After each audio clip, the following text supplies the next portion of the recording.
नमस्ते विद्यार्थियों। अलंकार चल रहे थे।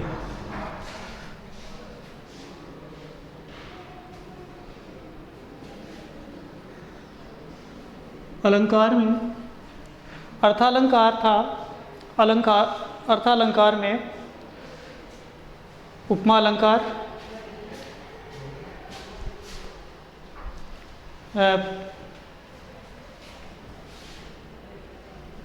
उपमा अलंकार हो गया था। उसके बाद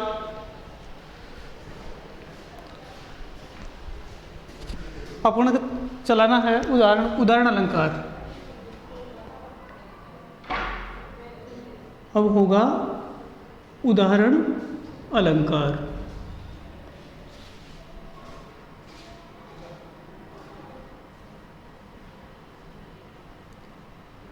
अर्थालंकार में उदाहरण अलंकार। पहले जो अलंकार हो गए उसमें था उपमा अलंकार, उपमा के बाद रूपक अलंकार, रूपक के बाद उत्प्रेक्षा अलंकार और उत्प्रेक्षा के बाद है अब उदाहरण अलंकार। उदाहरण अलंकार।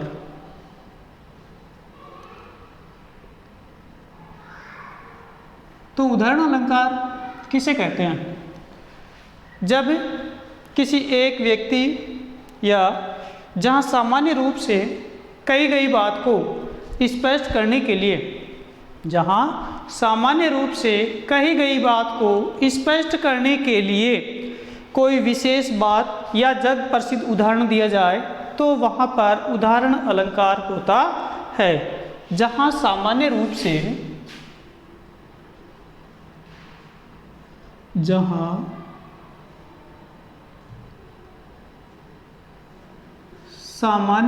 से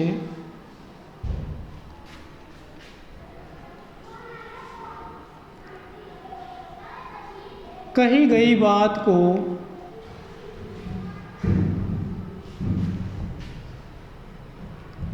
स्पष्ट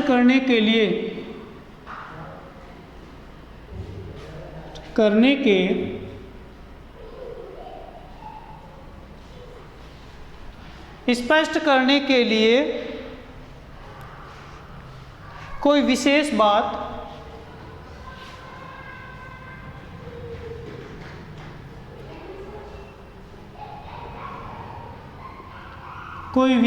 बात या जग प्रसिद्ध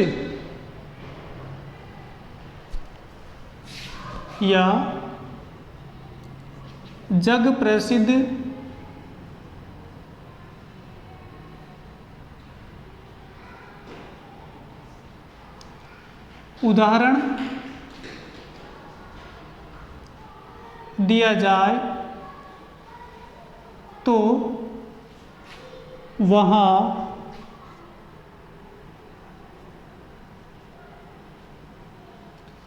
उदाहरण अलंकार होता है।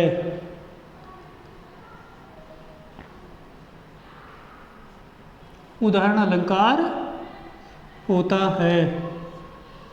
परिभाषा देखिए कि जहाँ सामान्य रूप से कही गई बात को स्पष्ट करने के लिए कोई विशेष बात या जग प्रसिद्ध उदाहरण दिया जाए तो वहाँ पर क्या होता है? उदाहरण अलंकार होता है। उदाहरण अलंकार में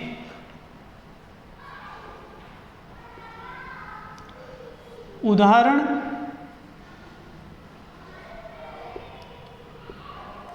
अलंकार में क्या होते हैं? तुलनात्मक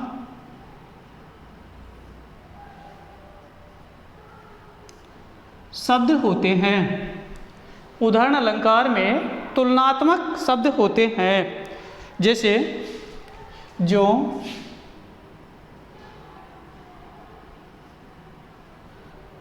जैसे, जिमी,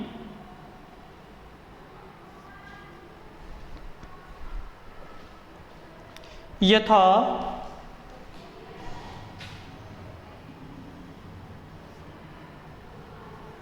इव आदि क्या होते हैं?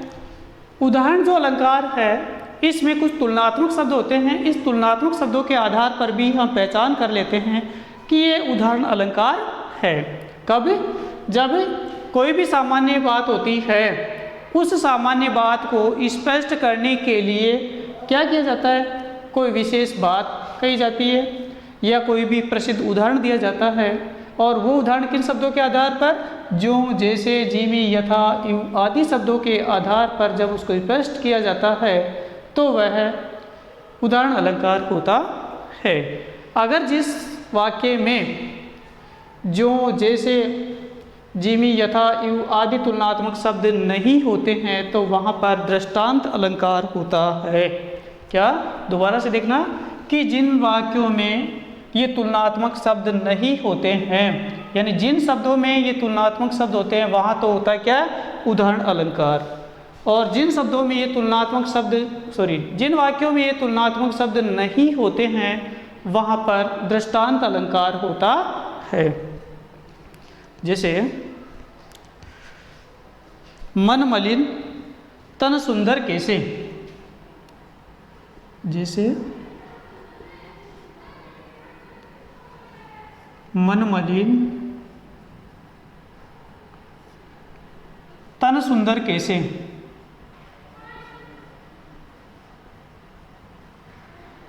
तन सुंदर कैसे।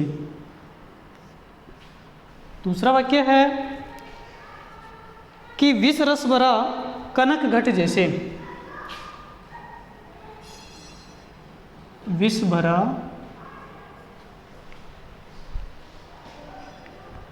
विष रस भरा विष रस भरा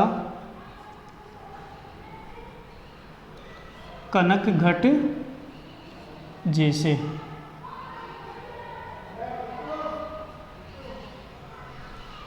देखिए, मन मलिन तन सुंदर कैसे। मन मानी मन, मलिन मानी गंदला, कि जिसका मन गंदला हो, मलिन हो, तन सुंदर कैसे। तन मानी शरीर, तो उसका जो शरीर है वो सुंदर कैसे हो सकता है।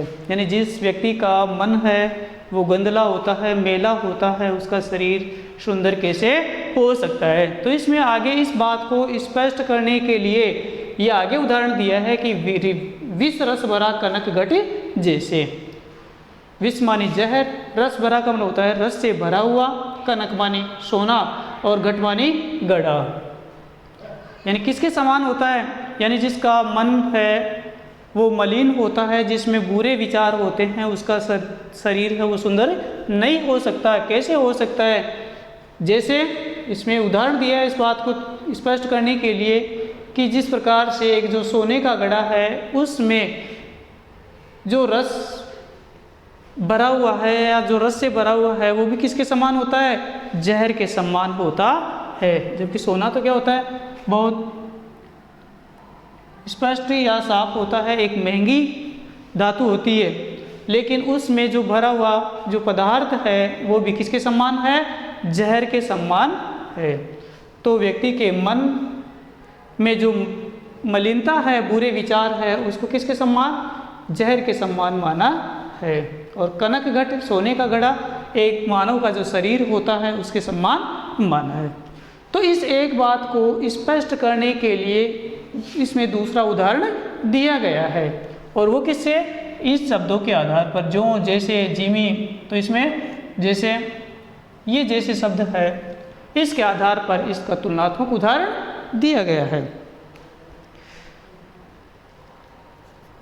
और है जो रहीम रस होत है। जो रहीम रस होत है। जो रहीम रस होत है उपकारी के संग।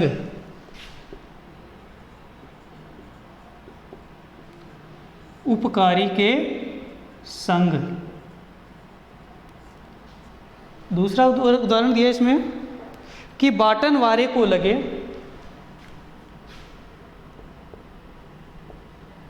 बाटन वारे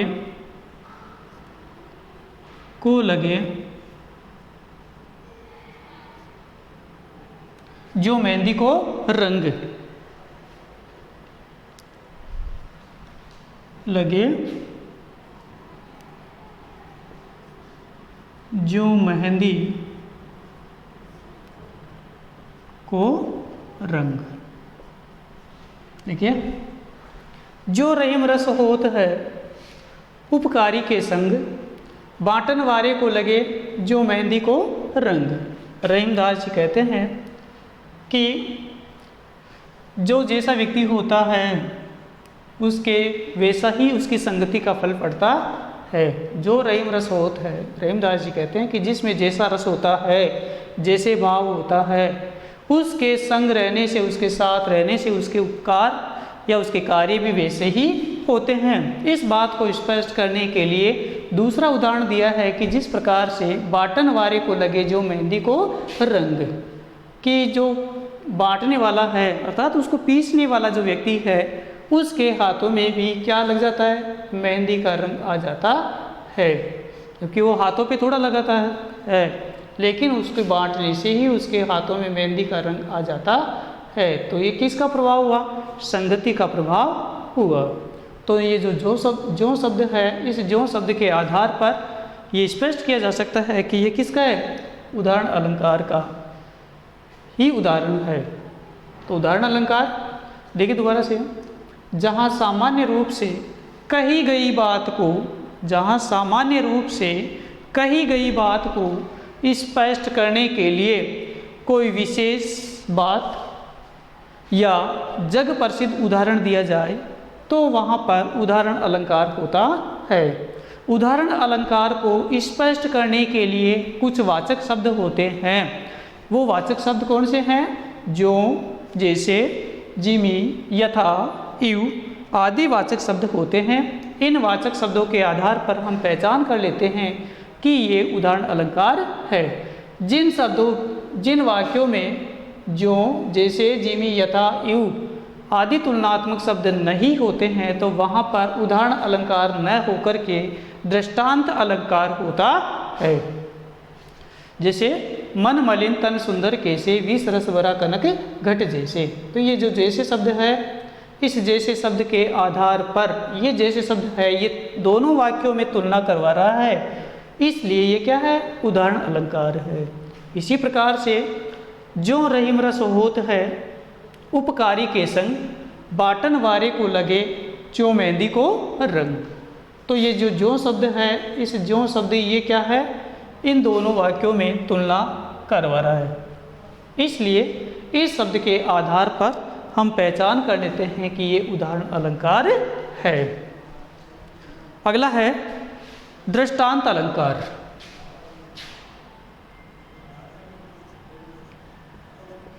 दृष्टांत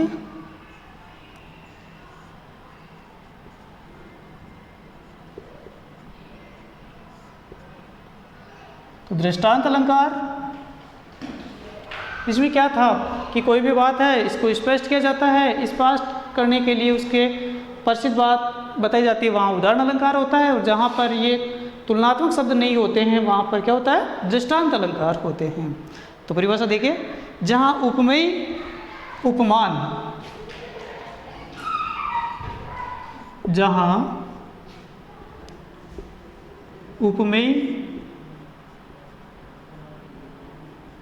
उपमान एवं साधारण धर्म का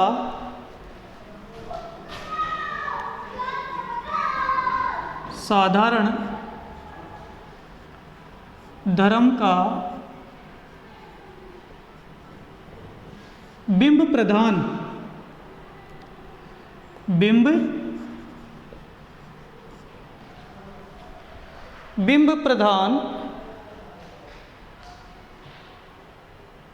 बिंब प्रतिबिंब भाव को प्रतिबिंब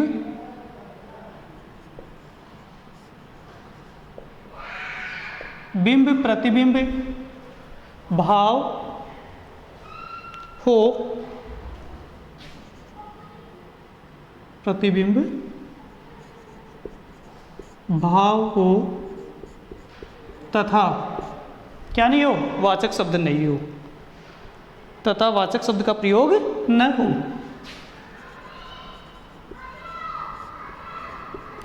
वाचक शब्द का प्रयोग न हो तो वहाँ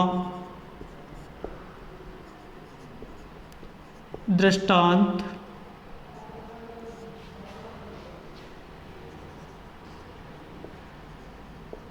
अलंकार होता है। दोबारा से देखिए, दृष्टांत जो अलंकार है उसमें क्या है कि जहाँ उपमेय उपमान, जहाँ उपमेय उपमान एवं साधारण धर्म का बिंब प्रतिबिंब, बिंब का मतलब परछाइयाँ, और बिंब का मतलब कोई भी छाया दिखाई देती है, और प्रतिबिंब का मतलब होता है उसी की और जो छाया दिखाई देती है वो होता है प्रतिबिंब। तो साधारण धर्म का बिंब प्रतिबिंब अर्थात वैसा का ही वैसा जब भाव हो और उसमें क्या हो, वाचक शब्द का प्रयोग न हो, तो वहाँ पर दृष्टांत अलंकार होता है। दोबारा से देखिए, जहाँ उपमेय और उपमान एवं जो साधारण धर्म है, उपमेय उपमान जिसके बारे में बात कही जाती है, जिसका वर्णन किया जाता है, वो क्या कहलाता है, उपमेय। और उपमेय से जो तुलना की जाती है, जो समानता व्यक्त की जाती है, वो क्या कहलाता है, उपमान कहलाता है। साधारण धर्म यानी जिन उपमेय और उपमान में जो समानता होती है वो क्या कहलाता है, साधारण धर्म कहलाता है। तो उपमेय और उपमान और जो साधारण धर्म है, ये जो तीनों चीज़ है, इन तीनों चीज़ों में उसका वैसा का वैसा ही रूप दिखाई देता है, वैसा का वैसा ही भाव दिखाई देता है। और उस वाक्य में क्या नहीं होते हैं, वाचक शब्द नहीं होते हैं, तो वहाँ पर क्या होता है, दृष्टांत अलंकार होता है। जबकि इसमें क्या होता है, उपमेय और उपमान होता है। उपमेय और उपमान में साधारण धर्म होता है और साधारण धर्म में वैसा का वैसा रूप दिखाई नहीं देता है, बल्कि उसको स्पष्ट करने के लिए अन्य कोई उदाहरण दिया जाता है। जैसे करत करत अभ्यास के जड़ मत होत सुजान,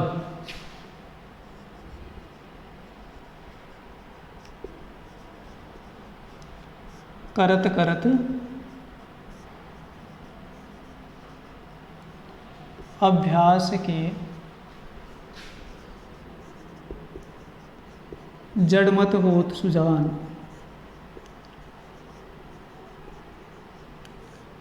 रसरी आवत जात है, रसरी आवत जात ते, रसरी आवत जात ते सील पड़े निशान। रसरी आवत जात ते सील पर पड़त निशान। सील पर पड़त निशान।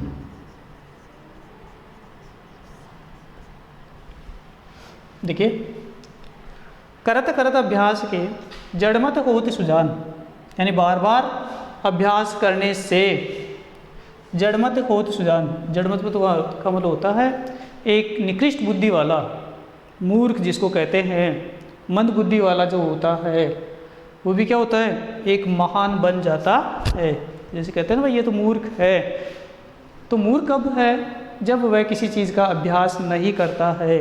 कोई ये ठान ले कि नहीं मैं तो नहीं पढ़ सकता, तो उसमें क्या है, अभ्यास नहीं है। अगर एक कमज़ोर बच्चा भी बार बार क्या करता रहता है, कोशिश करता रहता है, तो वह भी सफलता प्राप्त कर लेता है। तो इसमें यही है कि बार बार अभ्यास करने से जो मूर्ख व्यक्ति होता है, कम बुद्धि वाला होता है, वो भी होनहार बन जाता है। जैसे अब इसमें जैसे बस बात वही है, ये बात है, ये एक कथन कहा गया है, इसी कथन के आधार पर ये दूसरा उदाहरण दिया गया है। लेकिन इसमें क्या नहीं है, ये जो तुलनात्मक शब्द है, ये वाले जो तुलनात्मक शब्द है, ये वाक्य में प्रयोग नहीं है। रसरी आवत जात ते सील पर पड़ते निशान। जिस प्रकार से जो कुआं है, उस में से जब पानी निकालने के लिए जब रस्सी को खींचा जाता है, छोड़ा जाता है, तो कुएं के ऊपर मुंडेर पर जो शिला लगी हुई होती है उसके ऊपर भी उस रस्सी की रगड़ से क्या हो जाते हैं, निशान हो जाते हैं। जबकि एक रस्सी मुलायम होती है और जो पत्थर होता है, शिला होती है, वो क्या होती है, कठोर होती है। लेकिन बार बार उसके रगड़ने से उसके ऊपर भी क्या हो जाते हैं, निशान बन जाते हैं। तो इस बात से स्पष्ट किया गया है, लेकिन इसमें क्या नहीं है, केवल तुलनात्मक शब्द नहीं है। दूसरा उदाहरण देखिए, रईमन अंशुवन नयन डरी। रईमन अंशुवन नयन डरी। रईमन अंशुवन नयन डरी।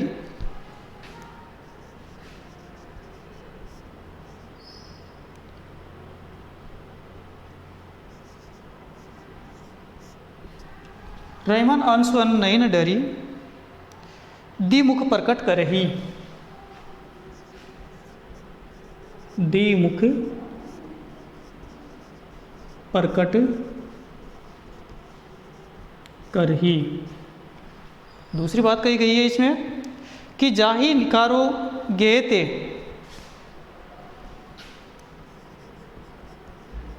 जाही निकारो गेहिते कसने वेद कही।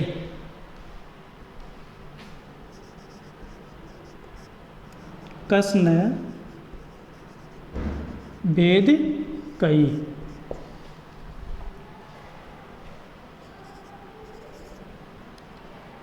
रईमन अंशुवन नयन डरी। रहीमदास जी कहते हैं कि आँखों में जो आंसू हैं, डरी मानी डुलना, गिरना, अंशुवन मानी आंसू, नयन मानी नेत्र। रहीमदास जी कहते हैं कि जब आँखों से नेत्र गिरते हैं, दी मुख प्रकट करही, तो उससे क्या होते हैं, उसके मुख की जो भावना है वो क्या हो जाती है, प्रकट हो जाती है। जाही निकारो गेही ते कसन भेद कही।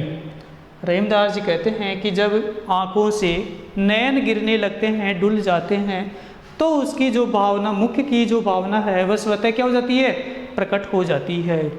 जाही निकारो गेही ते, चाहे उसको जाही निकारो गेही ते कसन भेद कही, चाहे उसने अपने मुख से कोई भी भेद भरी बात नहीं कही हो, लेकिन व्यक्ति उसके आंसुओं की भावना से, उसके चेहरे की भावना से पहचान लेता है कि उसके मन में क्या है या कितना कष्ट है।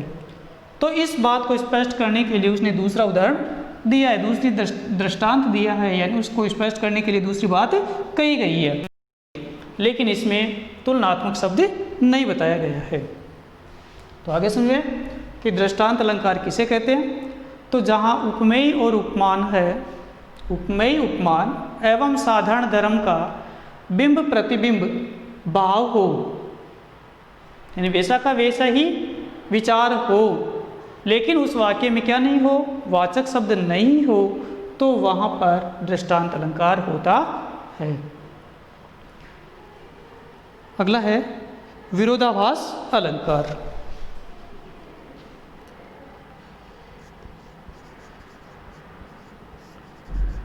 विरोधाभास अलंकार। विरोधाभास अलंकार जो है, इसमें क्या होता है कि जहाँ पर वाक्य में वास्तविक जो विरोध है वो होता हुआ दिखाई नहीं देता है, या वास्तविक विरोध नहीं होता है, केवल उस वाक्य में विरोध होने का आभास प्रकट होता है, तो वहाँ पर विरोधाभास अलंकार होता है। जहाँ वास्तविक विरोध न होकर, देखिए, जहाँ वास्तविक विरोध न होकर क्या होता है, केवल विरोध का आभास होता है। जहाँ वास्तविक विरोध न होकर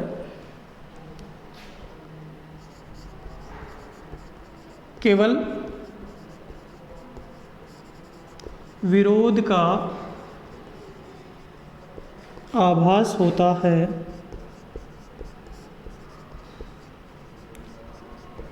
तो वहाँ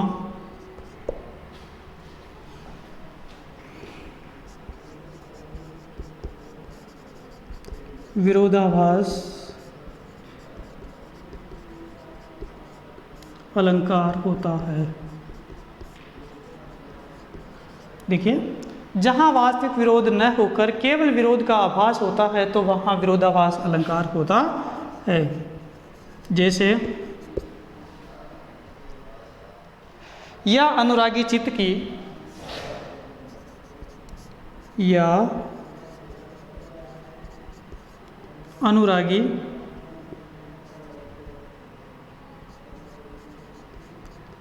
चित्त की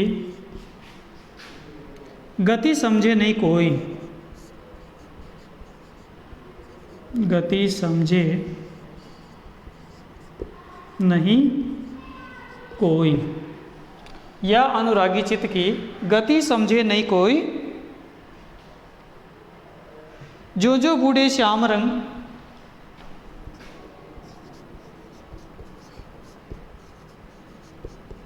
जो जो बूढ़े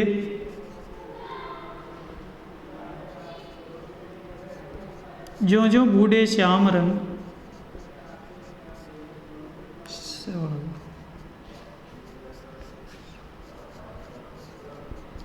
त्यों त्यों उज्ज्वल होई,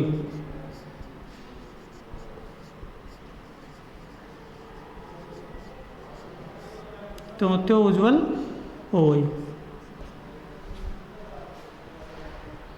क्या? या अनुरागी चित्त की गति समझे नहीं कोई, जो जो बूढ़े श्याम रंग त्यों त्यों उज्ज्वल होई।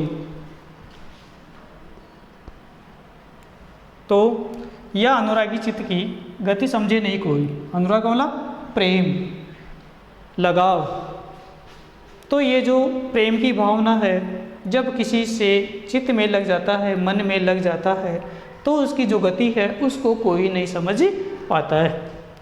कैसे? कि जो जो बूढ़े श्याम रंग, इसमें इसका विरोध होने का आभास किया जा रहा है कि जो जो बूढ़े श्याम रंग, श्याम का मतलब सांवला रंग, बूढ़ा का मतलब बूढ़ा है या अत्यधिक गहरा भी हो सकता है। तो जो जो बूढ़े श्याम रंग त्यों त्यों उज्ज्वल होई, कि जैसे जैसे व्यक्ति की जो मन की भावनाएं हैं वो सांवले शरीर वाले जो श्री कृष्ण है उसमें डूबती जाती है, वैसे वैसे व्यक्ति का जो मन है वो कैसा होता जाता है? स्वच्छ होता जाता है। उज्ज्वल मानी उसका है साफ। तो क्या कहा है कि या अनुरागी चित्त की गति समझे नहीं कोई, कि व्यक्ति के मन की जो भावना है या जो लगाव की भावना है उसको कोई नहीं समझ सकता है। जैसे जो श्री कृष्ण है, जैसे जैसे उसके मन भावना में डूबते जाते हैं वैसे वैसे व्यक्ति का जो मन है वो उज्जवल होता चला जाता है, साफ होता चला जाता है। दूसरा उदाहरण भी है, विष में ये गोदावरी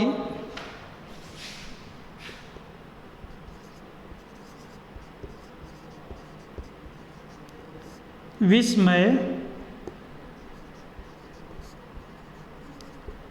यह गोदावरी, विस्मय है ये गोदावरी अमृतन कर के फल देत, अमृतन के फल देत। केशव जीवन हार को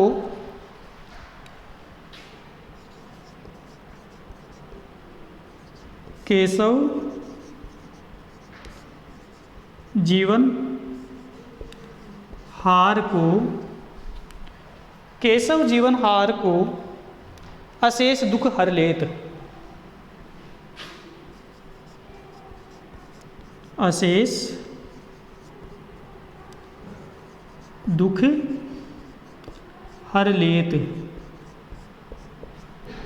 देखिए, विष में ये गोदावरी अमृतन का फल देत, कि ये जो गोदावरी है, गोदावरी नदी के लिए बताया गया है कि जो गोदावरी है ये विष से युक्त है, लेकिन इसके किनारे उगने वाले जो फल है, पेड़ों से लगने वाले जो फल है, वो क्या देते हैं? अमृत प्रदान करते हैं।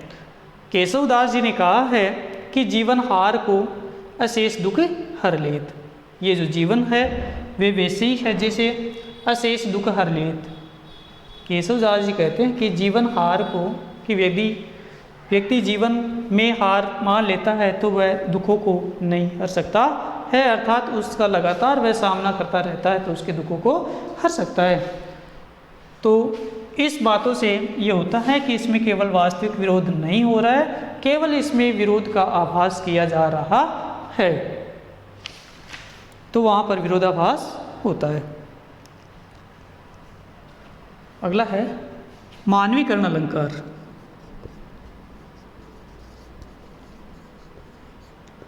मानवीकरण अलंकार। मानवीकरण अलंकार में क्या होता है कि जब जड़ प्रकृति के जो पदार्थ है, जब जड़ प्रकृति के पदार्थों की तुलना किसे की जाती है? मानव से की जाती है, तो वहाँ पर मानवीकरण अलंकार होता है। जब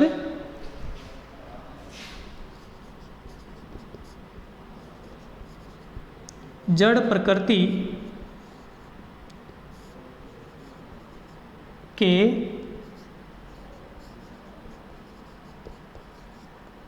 पदार्थों की तुलना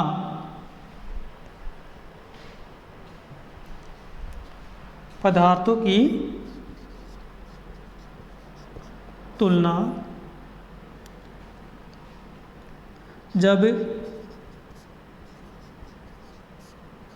मानव के क्रिया, स्वभाव, सुंदरता,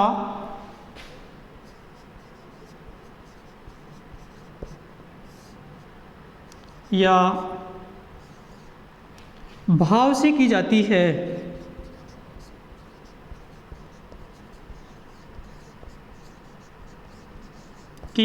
है, तो वहाँ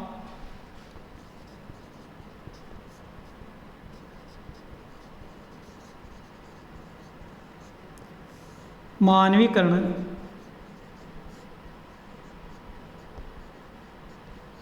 अलंकार होता है। जैसे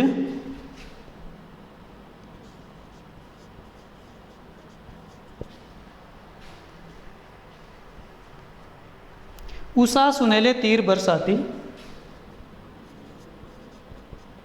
उषा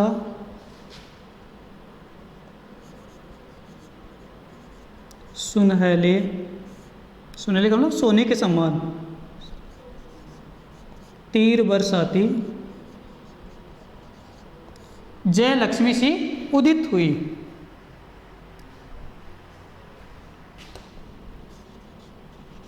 जय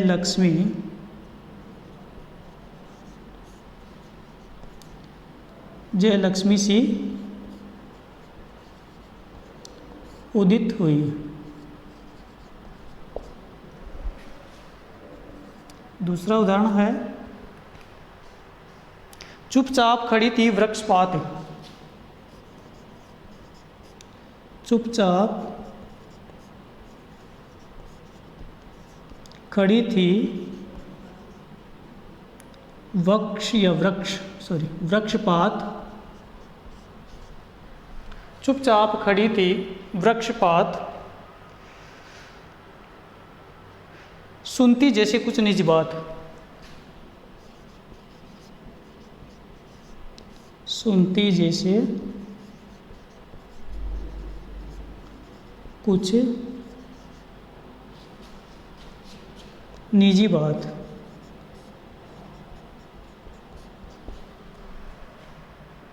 देखिए मानवीकरण जो अलंकार है, इस मानवीकरण अलंकार में क्या होता है कि जब जड़ प्रकृति के पदार्थ अर्थात जो अपनी प्रकृति की जो भी चीज़ें हैं, यानी जो भी प्रकृति की चीज़ें हैं, जब उसकी तुलना किससे की जाती है? मानव की जो भी कार्य है उसकी सुंदरता है या उसके विचारों से या भाव से की जाती है तो वहाँ पर मानवीकरण अलंकार होता है। अब जड़ प्रकृति, जड़ में प्रकृति में कौन कौन सी होती है?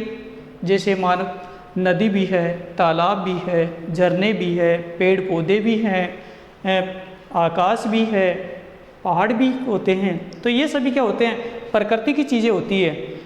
जब इन प्रकृति की चीज़ों को किसके समान मान लिया जाता है? मानव के समान क्रियाकलापों के रूप में माना जाता है, तो वहाँ पर क्या होता है? मानवीकरण अलंकार होता है, अर्थात उसको मानव के समान माना जाता है। भाई जैसे मानव कार्य करता है ठीक वैसे ही ये कार्य करते हैं, उसके हाव भाव वैसे ही होते हैं, तो वहाँ पर क्या होता है? मानवीय अलंकार। जैसे पेड़ पौधे हैं, तो इसमें उदाहरण दिया है कि चुपचाप खड़ी थी वृक्ष पात, पात मानी पत्तियाँ, वृक्ष मानी वृक्ष के पत्ते, कि जब हवा के झोंके नहीं होते हैं तो वृक्ष की जो पत्तियाँ हैं जब वह स्थिर होती है तो कैसे लग रही है? जैसे कि वह कोई चुपचाप अपनी बात को सुन रही है।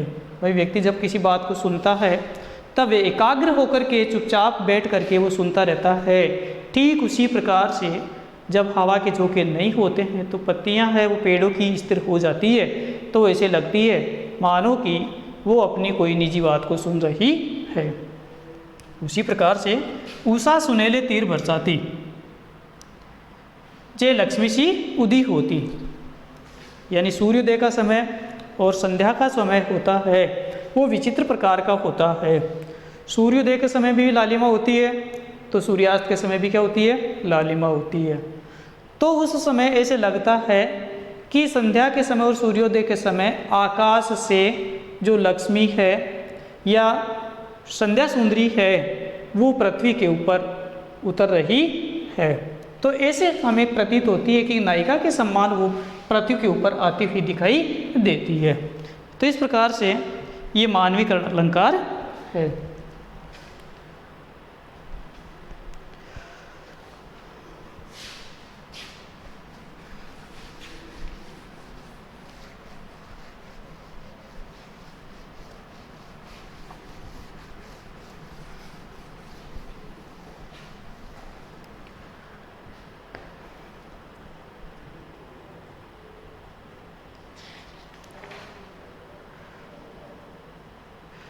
विभावना अलंकार।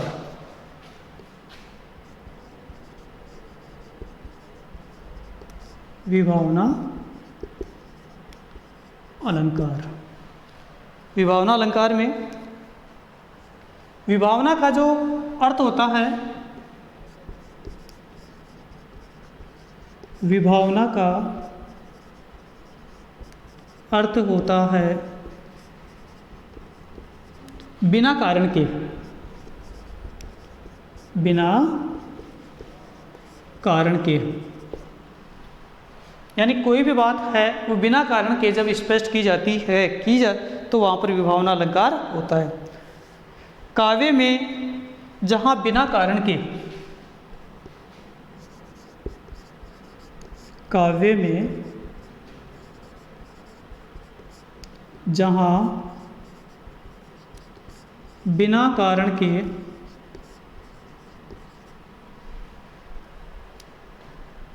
कार्य सिद्ध हो, काव्य में जहाँ बिना कारण के काव्य सिद्ध हो या कोई भी बात सिद्ध हो,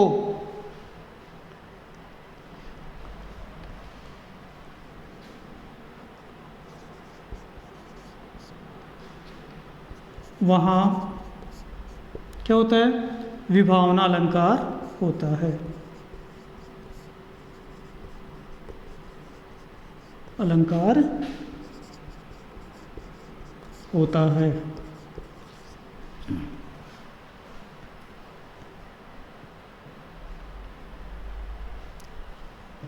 इसमें जो भी वाक्य होंगे इसमें बिना शब्द का प्रयोग होगा। किसका? बिना शब्द का प्रयोग किया जाता है। किसमें? वाक्य में। जैसे निंदक नियरे राखिए,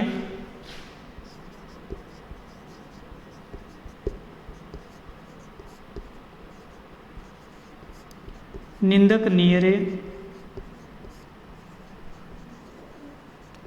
राखिए, आंगन कुटी छवाय,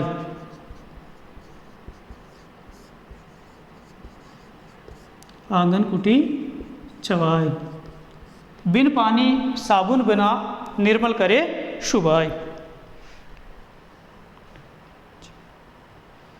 बिन पानी साबुन बिना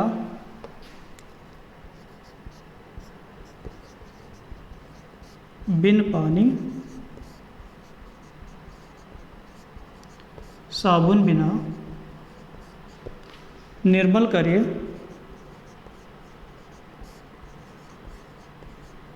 शुभाय। शुभाय का मतलब स्वभाव। तो निंदक नियरे राखिए, निंदक का मतलब होता है निंदा करने वाले, कि जो निंदा करने वाला व्यक्ति है उसको अपने पास में ही रखिए। जबकि क्या होता है कि निंदा करने वाले व्यक्ति से व्यक्ति दूर हटने की कोशिश करता है, लेकिन व्यक्ति जो निंदा करने वाला व्यक्ति है उससे कभी भी दूर नहीं हटना चाहिए। उसको अपने आंगन और अपनी जो कुटिया है उसके आसपास में ही रखना चाहिए। क्यों रखना चाहिए? क्योंकि वह बिना पानी और बिना साबुन के हमारे स्वभाव को निर्मल करता है। अब बिना पानी और बिना साबुन के हमारे स्वभाव को कैसे निर्मल करेगा? क्योंकि जो निंदा करने वाला व्यक्ति होता है वो हमेशा क्या करता रहता है? एक दूसरे की निंदा करता रहता है। वो हमारी भी निंदा करेगा, तो उसकी निंदा करने के कारण हमारे में जो बुराइयां हैं हम उस बुराइयों को क्या कर देते हैं? छोड़ देते हैं। इसलिए कबीरदास जी ने कहा है कि निंदा करने वाले जो व्यक्ति है उस निंदा करने वाले व्यक्ति को अपने आसपास में ही रखना चाहिए। वह निंदा करने के कारण हमारा जो मन है उस मन को क्या कर देता है? साफ कर देता है। इसी प्रकार से प्यास मिटी पानी बिना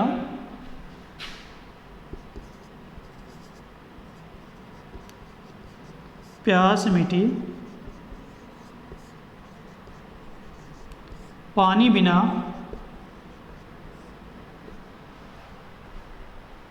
मोहन को मुख देखी,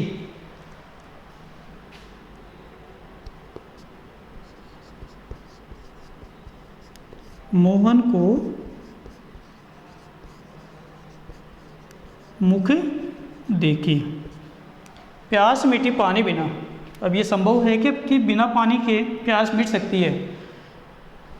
तो इसमें किससे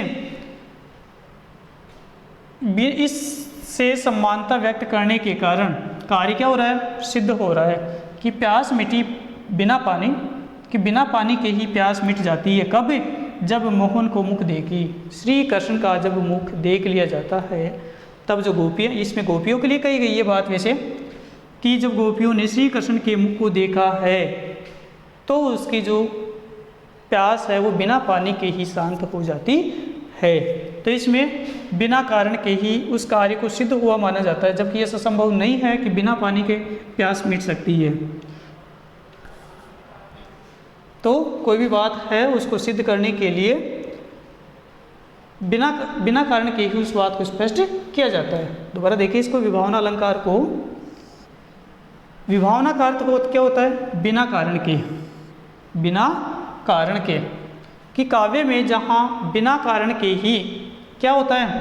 कार्य सिद्ध होता हुआ प्रतीत होता है, तो वहाँ विभावना अलंकार होता है। तो जैसे निंदक नियरे राखिए, आंगन कुटी छवाए, बिन पानी साबुन बिना निर्मल करे सुबाई। इसी तरीके से प्यास मिटी पानी बिना मोहन को मुख देगी। अन्य और भी उदाहरण होते हैं कि बिनु पग चले सुने बिना काना, कर बिनु कर्म करे विधि नाना। जबकि ऐसा नहीं होता है कि बिना पैर व्यक्ति चल सकता है, बिना कान के सुन सकता है, बिना मुख के खा सकता है। तो ऐसा संभव नहीं होता है, लेकिन फिर भी उसको संभव किया जाता है। बिना जीव्या के व्यक्ति बोल नहीं सकता है।